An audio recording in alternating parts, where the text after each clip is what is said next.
Birthday niya sa 22. Ayan, isama niyo po siya. And isa sa inalagaan ko po, isa sa answered prayer ko, nang tumawag, Pastor, nabaril ako. Nag-pray lang kami. Ito po, buhay na buhay po sa Panginoon. Salamat po, Pastor. Habang tumatagal po yung introduction ni Pastor, lalo po akong kinakabahan. Amen. Sige po. Isang mapagpalang umaga po sa lahat, sa mga nasa Zoom, sa FB Live, at sa inyo pong lahat.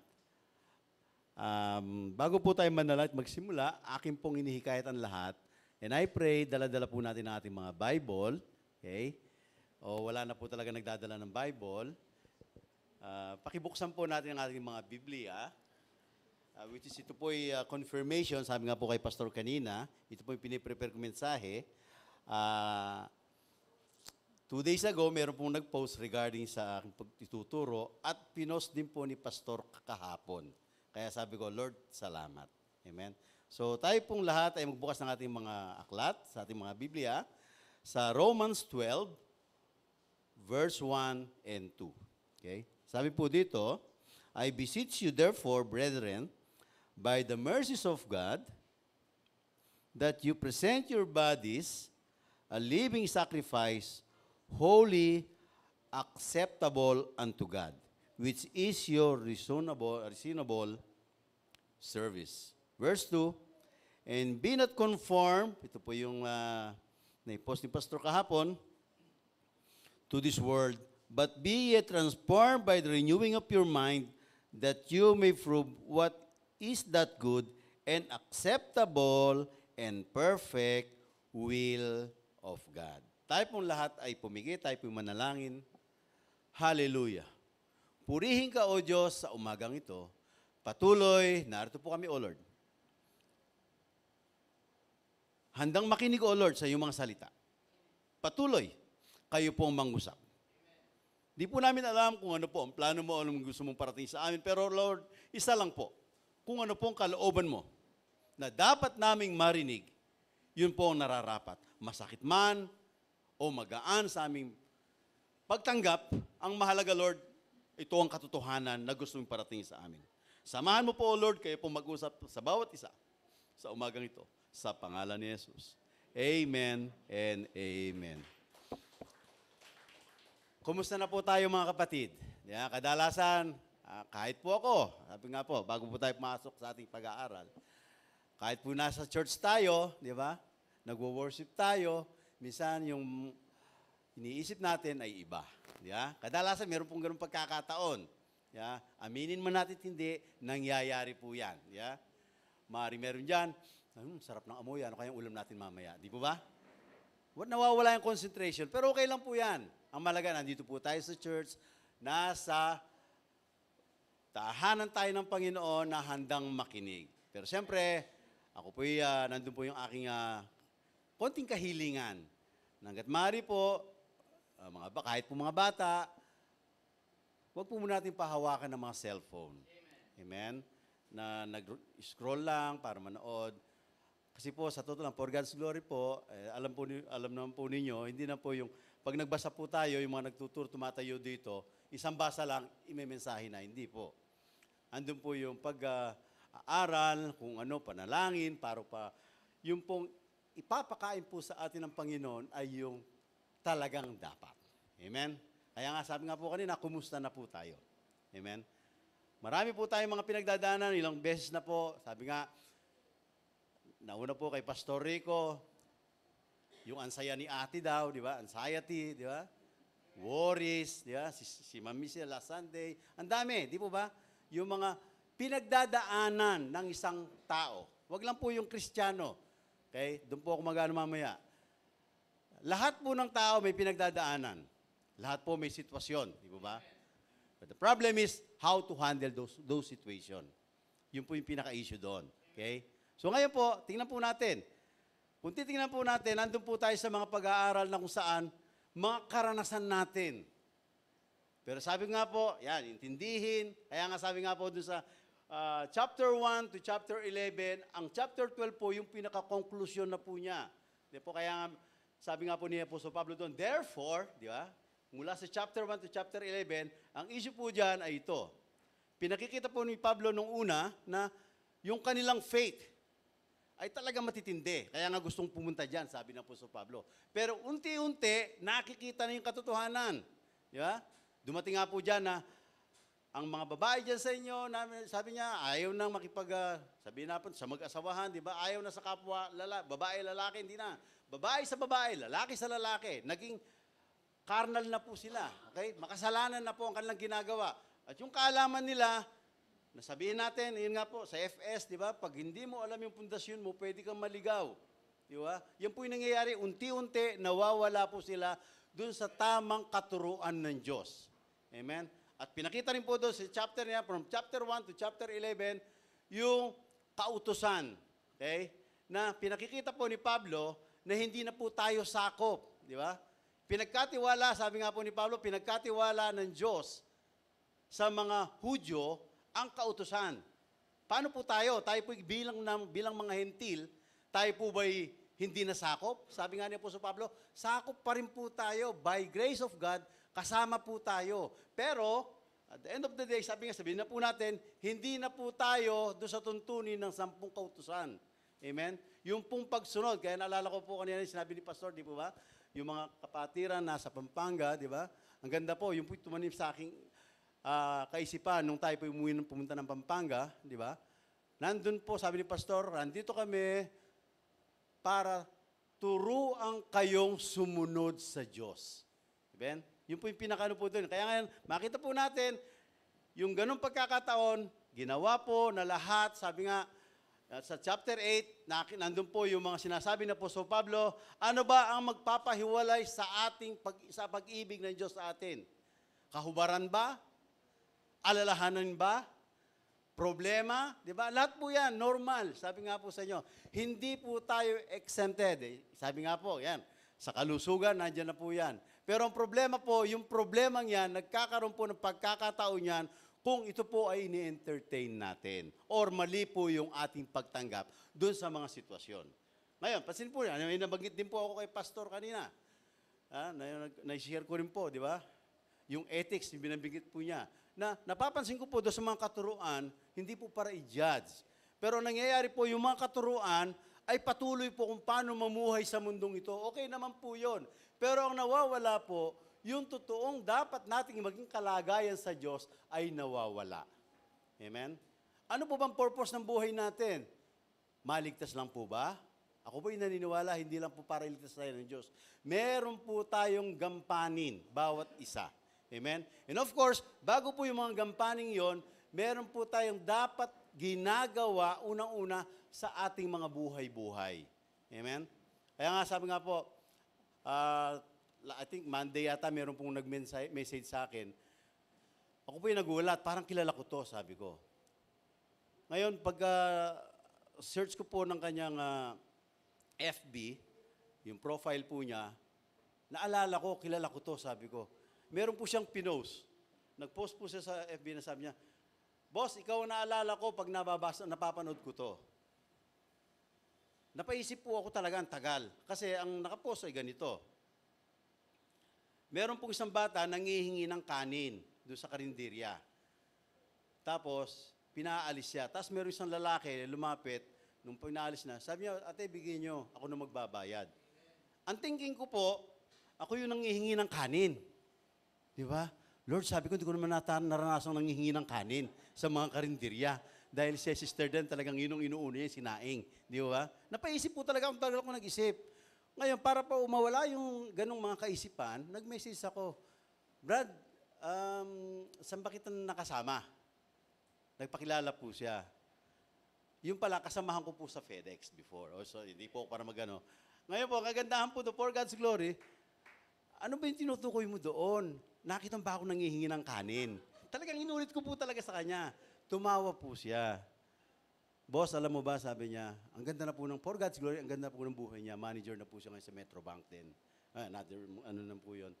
Nagulat po ako sa kanyang mensahe.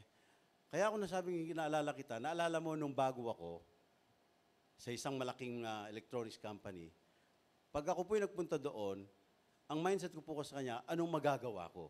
Dadalang ko po siya ng tinapay, dadalang ko siya ng juice. Yun po yung ginagawa ko kada punta ko doon. Na hindi ko po alam, tumanim po pala sa kanya yon. Amen?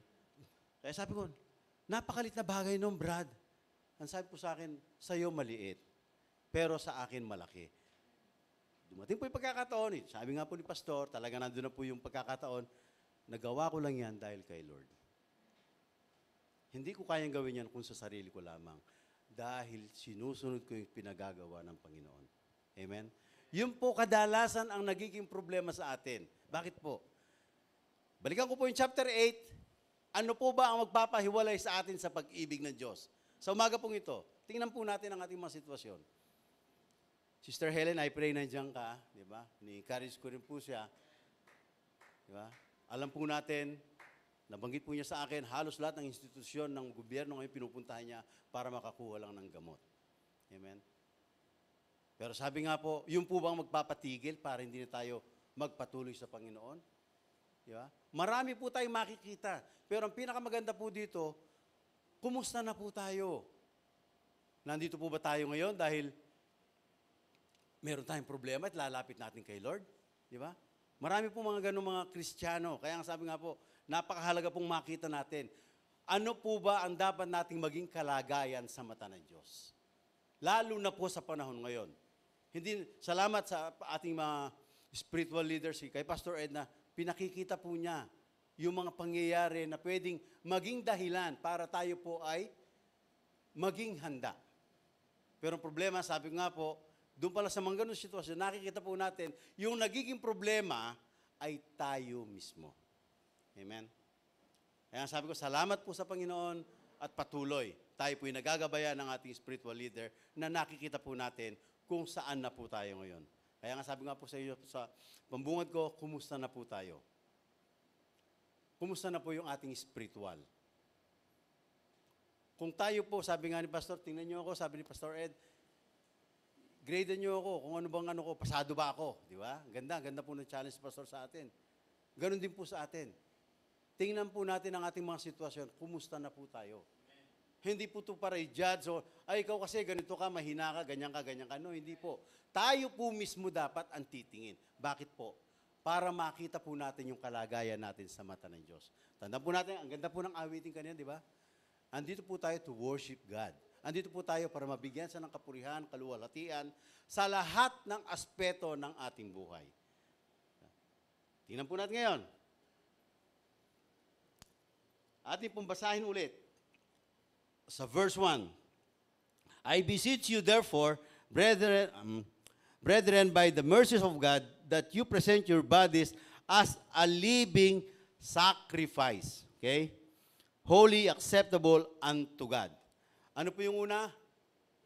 Living sacrifice. Naalala niyo po, di ba, sa Old Testament, pag ang mga Israelita, nag-offer po sila, mga patay na hayop, di ba? Kadalasan pinapatay dahil yun po yung burnt offering na binibigay sa Diyos. Pero ngayon, hindi na po yung mga offering ang tinitingnan po ng Diyos ng mga patay, kundi yung mismong katawan po natin. Amen? Kaya nga napakahalaga, alam ko po, bawat isa may mga sakripisyo. Kahit nung tayo wala pa po sa Panginoon, meron po tayong mga sakripisyong ginawa sa lahat ng ating mahal sa buhay, di po ba? Kung halimbawa, ikaw ang tatay, kahit wala ka pang relasyon sa Panginoon, ginawa mong lahat para sila'y mabuhay, kumain, magkaroon ng magandang buhay, makapag-aral, makatapos. Ginawa po lahat yon, di ba? Lahat pong yan ang nasakripisyo nung wala tayo sa Panginoon. Sorry to say, walang kabuluhan. Amen? Pero ngayong tayo nasa Panginoon na, ang dapat nating ino-offer, yung buhay natin, ano ba ang nagbibigay kaluwalhatian sa Diyos?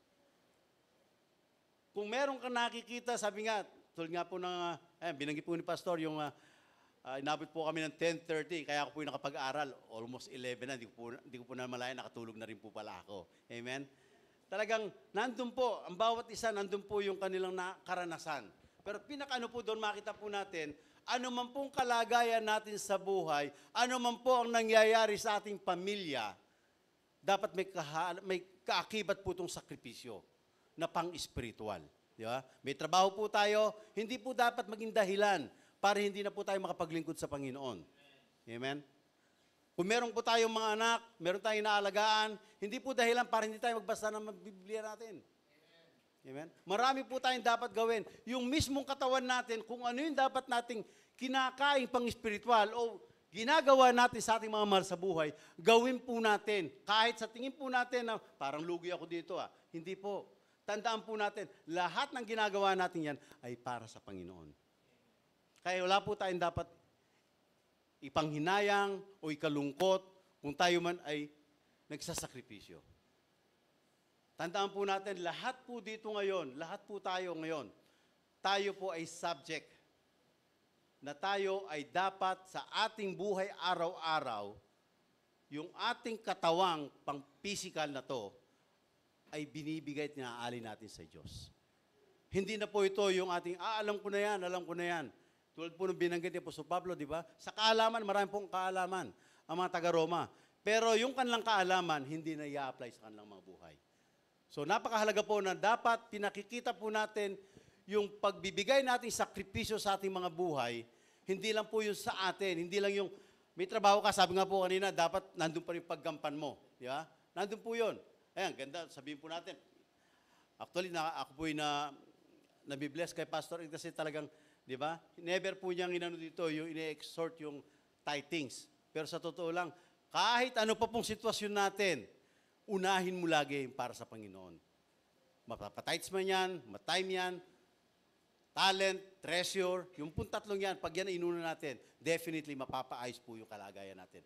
Pero lahat po yan, magagawa po natin kung mismong katawan po natin na iaalay natin ng buo sa Panginoon. Tandaan po natin, nung tumanggap po tayo sa Panginoon, na po sabi natin, Lord, sinusuko ko na po ang lahat sa iyo. Mula sa oras na ito, kayo na po ang maghari sa akin. Kayo na po ang manguna sa akin. Pero minsan, di ba, yung gusto pa rin natin ang nasusunod. Sa huling panahong ito, sabi nga po, wala na tayong dapat panghinayangan. Kung tayo man po ay may pagpapala, God bless you. Kung tayo man po ay may talento, gamitin na po natin. Lahat po yan, hindi na po dapat tinatago. Ang ganda po ng paalala sa atin ni Pastor. Di ba?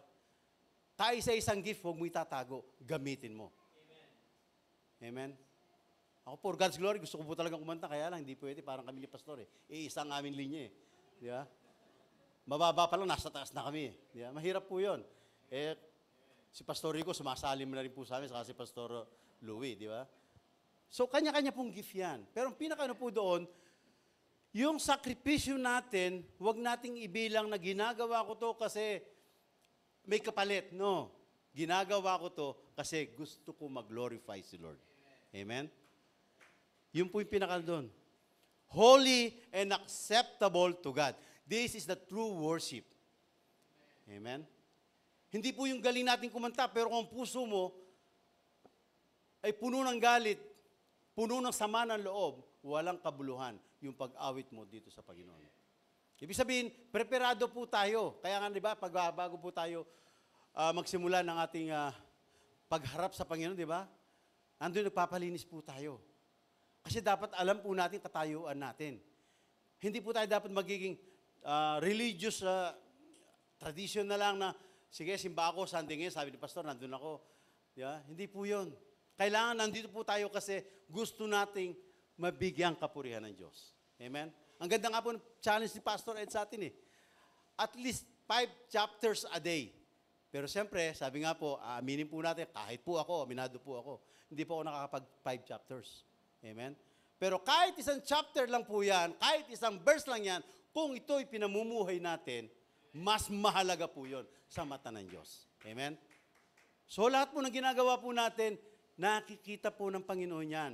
Hindi po natin dapat panghinayangan. Pero siyempre, sabi ko nga po, kung anumang kaabalahan pong ginagawa natin ngayon, sige, trabaho, okay po yan. Patuloy po natin ibigay sa Panginoon.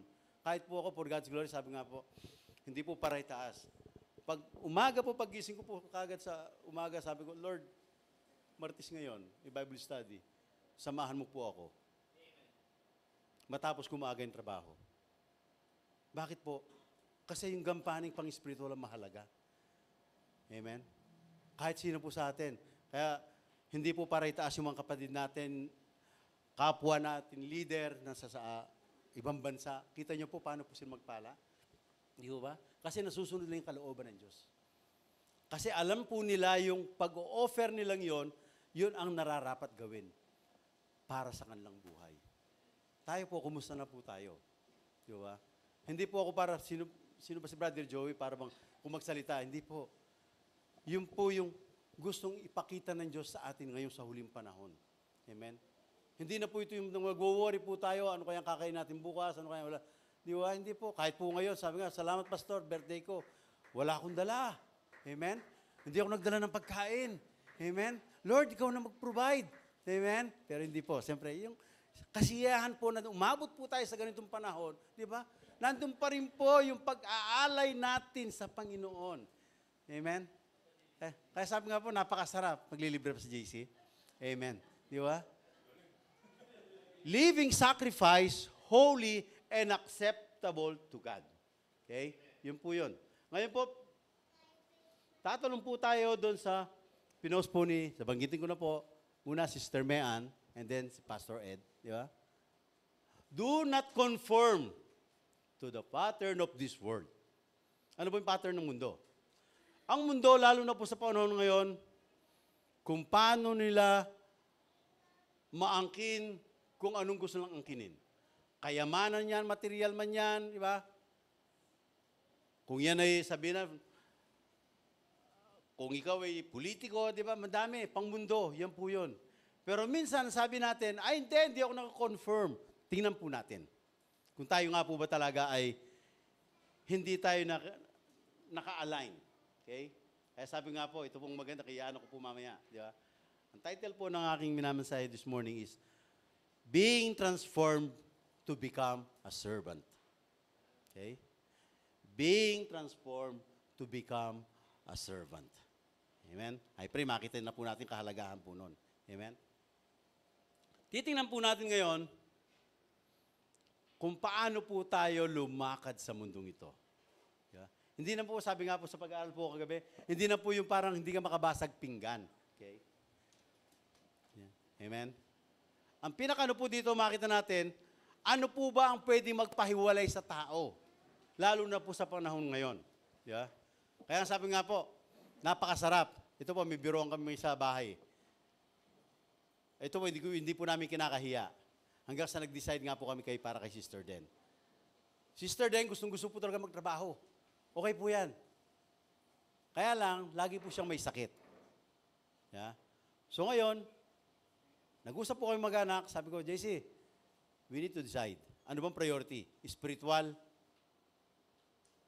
o yung pangmundong pangangailangan? So nag-decide po kami, Sister Den, pinag-resign po namin. Amen? Bakit po? Ang mahalaga po ay yung pang-spiritual. Okay naman po, na kailangan po natin, sino ba naman ang ayaw ng pera, di po ba? Kailangan po natin. Pero kung yan ang magiging priority natin, at less priority ang ating spiritual, tingnan po natin. Baka tayo po umaayon na sa takbo ng mundo. Amen? Iba po yung mga blessing na binibigay ni Lord. Di ba? Kung sila Pastor Ed, binigyan sila ng bahay, binigyan sila ng kotse. Ako rin po may sasakyan, hindi nga lang akin. Di ba? Nag-date nga po kami Sister din eh. Sabi ko, magmumotor kaya kami? Hanggang Tagaytay, sabi ko malayo. Lord, baka hindi umabot ang motor, baka tumirik. Nung pagkasabi ko po doon sa may-ari, sabi ko, di ako papasok, may date kaming mag-asawa. Sige, punta ka din sa bahay, kunin mo yung sakyan. Amen? Napakaganda pong tingnan kung tayo po nakapokus po yung ating spiritual na kaisipan sa Panginoon. Ako po yung naniniwala, hindi po dapat mag-worry. Amen? Ano pong tawag doon sa mundo? Tiwala lang. Pero sa atin, hindi. Hindi po tayo tiwala lang. Manalig po tayo. Minsan yung po yung nawawala sa mga Kristiyano ngayon. Okay? Yung po yung nawawala sa mga Kristiyano na pagiging Kristiyano, okay na, kung ano yung sasabihin, kung ano yung papakain, nung mga tagapagsalita, tatanggapin ko na lang. Pero walang nagagawa para sa sarili. Napapabayaan. Kahit po ngayon, marami po tayo nakikita. Di ba? Nagiging pabaya sa spiritual. mas gusto pa nilang unahin yung alam nila na hindi naman makakatulong sa spiritual. Amen? Totoo po yun. Kung pwede nga lang, sabi nga po, si JC nga po, sabi sa amin Pa, mag-resign ka na. Dito ka lang sa bahay. Ano gagawin ko dito? Hindi ako makakagampan dito. Amen? Kung tayo po may trabaho, kung saan man po tayo ngayon, estudyante ka man, nagtatrabaho ka man, tandaan po natin, may purpose kung ba't nandyan tayo. Amen? Hindi po tayo nandyan para kumita ng pera. Nandyan po tayo para gamitin tayo sa kaluwalhatian ng Diyos. Amen? Kaya nga yung binabagit po kayo, Pastor, ako po yung nagulat, hindi ko po kakilala yung van driver. Pero naging ano na po sa akin yung pag nakikita ko, talagang, sabi nga, ang lalaki ng kinikita, pero halos wala ng 2 days, 3 days pa lang sila sumahod, wala ng pera.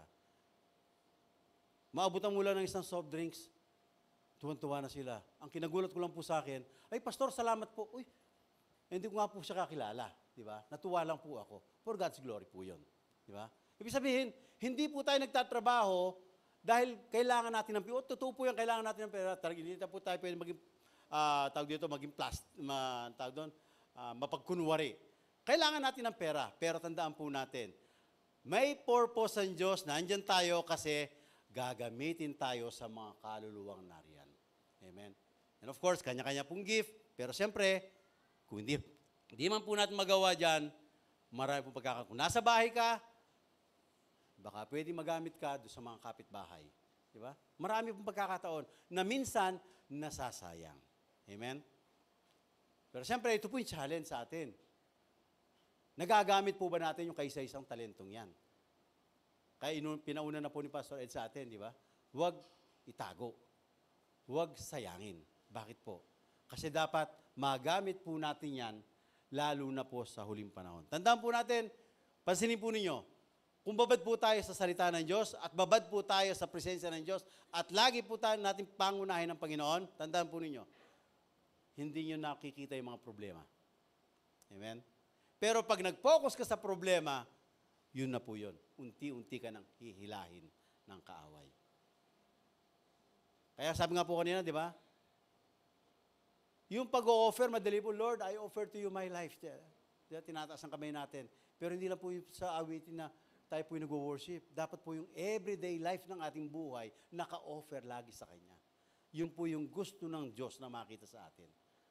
Kaya sabi nga po, napakahalaga na makita po natin. Sabi po doon sa verse 3, hanggang sa matapos ang chapter 12, pansinin po ninyo. Sabi nga, isang katawan, maraming bahagi, kanya-kanyang gampanin. Ang tanong, kung ano man yung role natin, ginagampanan po ba natin? Kaya sabi nga po, kung ang trabaho, kung ikaw ay magministeryo ka. Di ba?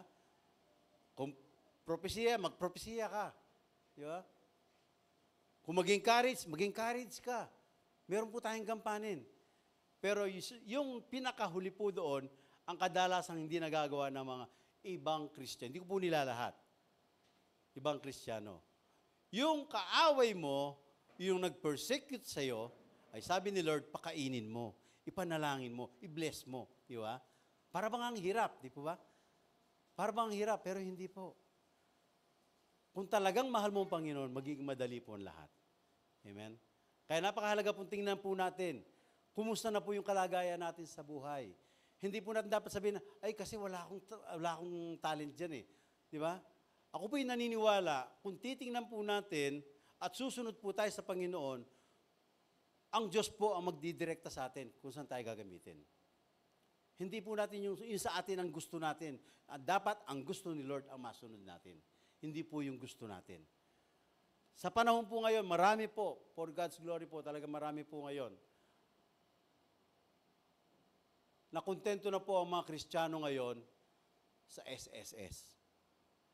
Buti lang, yung pag-ibig, di na masyadong ano ngayon, SSS na lang, di po ba?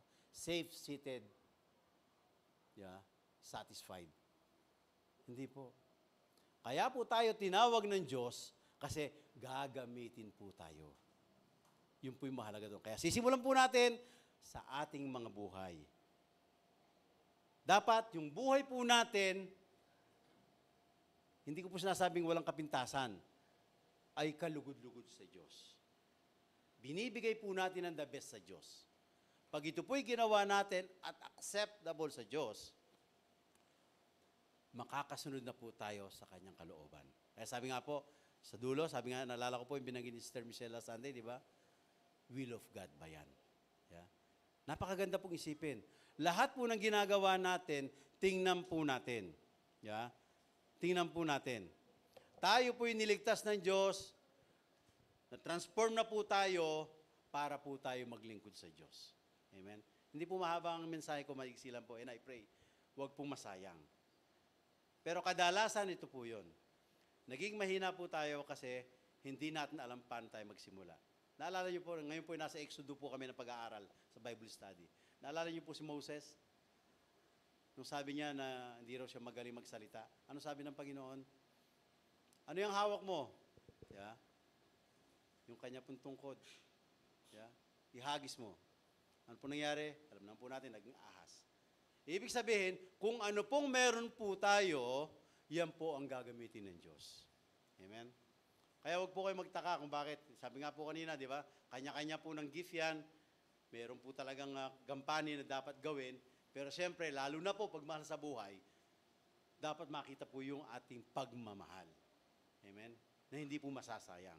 Ngayon, bilang servant, di ba? Bilang servant ng Panginoon, ito po yung kadalasan. Maiksi lang po. Dito po ako magtatapos, sinaypre makita po natin. Lahat po ba dito ngayon ay mga Kristiyano na o Christian na? Amen. Parang iba ayaw. Ulitin ko po. Lahat po ba tayo Christian? Amen. Pero ito po ang gustong iparating sa atin ng Diyos. Ang gusto ng Diyos, dito po ako mag-end up, tayo po yung mga committed Christian. Amen?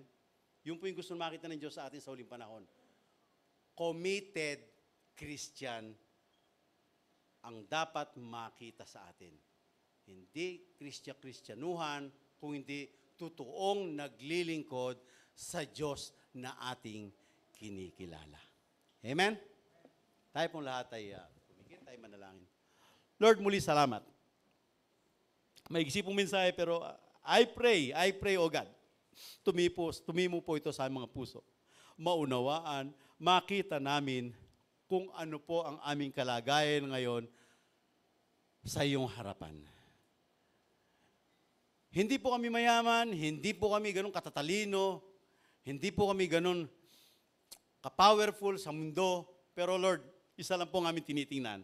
Ano man po kami ngayon, pinakamaliit man kami sa tingin ng tao, pero Lord, kung patuloy kami magpapagamit sa iyo, ikaw, Lord, ang magpo-provide. Lahat-lahat, O God. Kaalamang spiritual, kalakasang physical, higit sa lahat, Lord, kapurihang magbibigay sa iyo, O Diyos, sa araw-araw ng aming buhay. Lord, turuan mo kami. Turuan mo kami, O Lord, na maging committed Christian. Dahil yun po ang kailangan namin gawin sa huling panahong ito. Na kami po ay gagampan dahil yan po ang pagkatawag mo sa amin. Bilang tagalingkod mo, servant mo, o anuman pong pagkatawag, O Lord, ang mahalaga, nakakagampang kami at ikaw, O Diyos, ang aming pinaglilingkuran. Salamat, Lord, sa umagang ito. Sa pangalan ni Jesus. Amen and amen.